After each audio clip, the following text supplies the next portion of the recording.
Welcome to the Cat Protection Society Perfect Podcast, a podcast developed for cat-loving humans who want to ensure their cat has a happy, healthy, safe and enriched 9 lives, and to celebrate just how amazing cats are as companion animals. Hi, this is the Cat Protection Society. I'm joined today by our senior veterinarian, Dr. Peter Keown, to chat about what cat owners can do to show their cat they love them. Thanks for joining us, Peter. Hi, Rach. So, Peter, tell us a little bit about yourself. I've been a vet at the Cat Protection Society for about 3.5 years.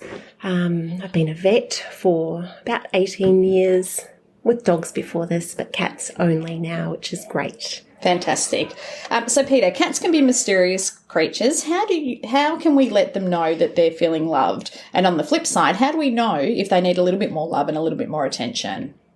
How do we know that they feel loved? Interesting question. I think that we all live with cats because we love their companionship, and I think we love that they follow us around and they want to sit with us and watch TV. And I think that, they show us that they love us by being near us, and I think we can kind of understand that they need a bit more love when they start asking for it, which can be meowing, can be trying to sit on your lap, hold you down when you're having a cup of coffee, sit with you, things like that. Okay, great.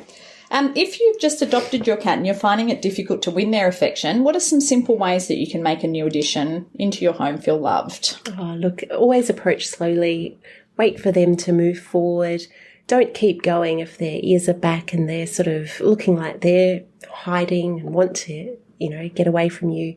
We don't want them to feel cornered. We want them to feel that, it's a little bit on their terms. And eventually, because most cats are quite loving, they'll come forward. Okay. And would your advice change if it's a cat that you've had for a little while? Is there any different advice to help them feel a little bit more loved and secured? Well, I think that everybody who's had a cat for a while kind of gets to know their own cat and knows when they have their moods, Yep. When there's a certain time of day when it might be, crazy time or just leave me alone, I need to sleep, it's the afternoon. I think it's all part of cat ownership is getting to know them. Perfect. Yeah. Cats can get bored. So what are some of the things that we can look to do to help with their mental well-being? Well, we have to remember that I guess in the wild there'd be, panthers that would climb trees, So I think that a view out the window and a scratching post so they can get high and have a good view, nice sunny spots. And then I think we need to put aside time to play with them at least twice a day.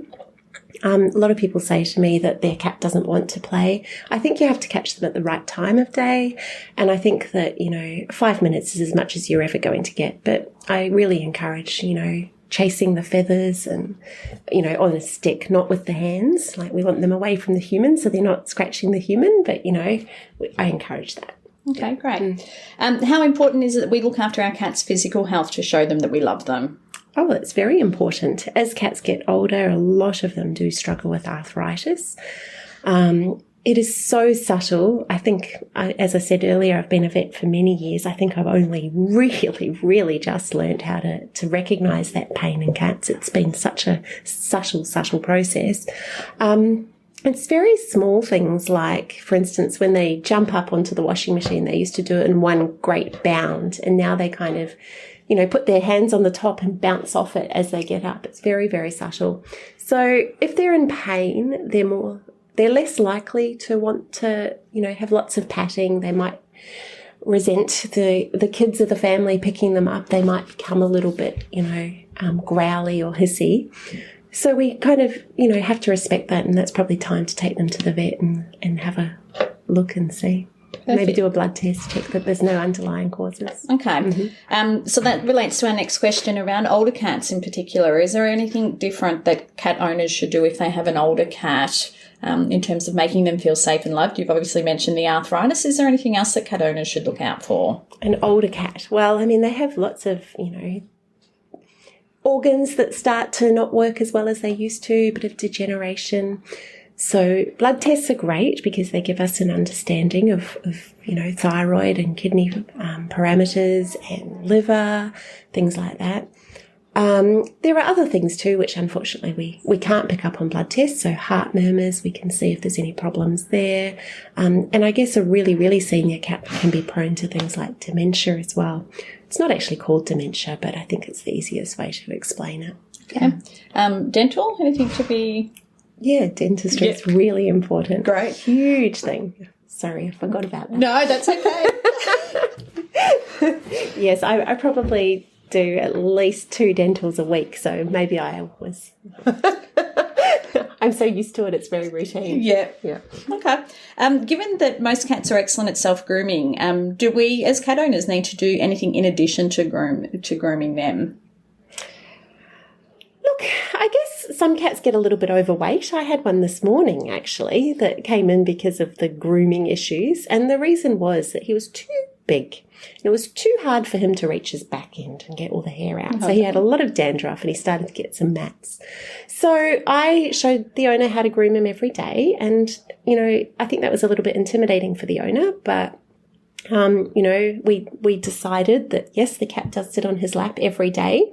So that's the time we're going to do a little bit of brushing just for a few minutes so the cat gets used to it and we get some of that dead hair out, okay, and just make it a little bit better. That can get really out of hand, and we see lots of cats here that we have to sedate and give anaesthetics to give them a good clip to get all the matted hair out. Okay. How often would you recommend cat owners bring their cat to the vet? Oh, look, as they're getting to senior years, probably every 6 months. Yep. When they're younger, once a year is probably fine for a vaccination, and we can do a check of their teeth and their general health and body weight. And perfect. Heart. Are you considering welcoming a cat or kitten in need into your heart and home? A visit to the Cat Protection Society of Victoria in Greensborough is a must. They've been helping Victorians find their perfect feline family member for over 75 years. And if you already have a cat and you're simply looking for the very best in veterinary care for your marvellous Moggy, check out their cat-friendly, cat-only vet clinic. To learn more, visit catprotection.com.au. Any other advice for what cat owners can do to improve their cat's well-being? Oh, just make sure you talk to them every day. Yep. Have a conversation.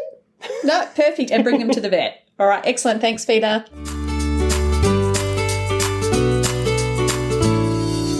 Thank you for listening to another episode of the Cat Protection Society Perfect Podcast. Make sure you subscribe to the show in your podcast app so you don't miss an episode.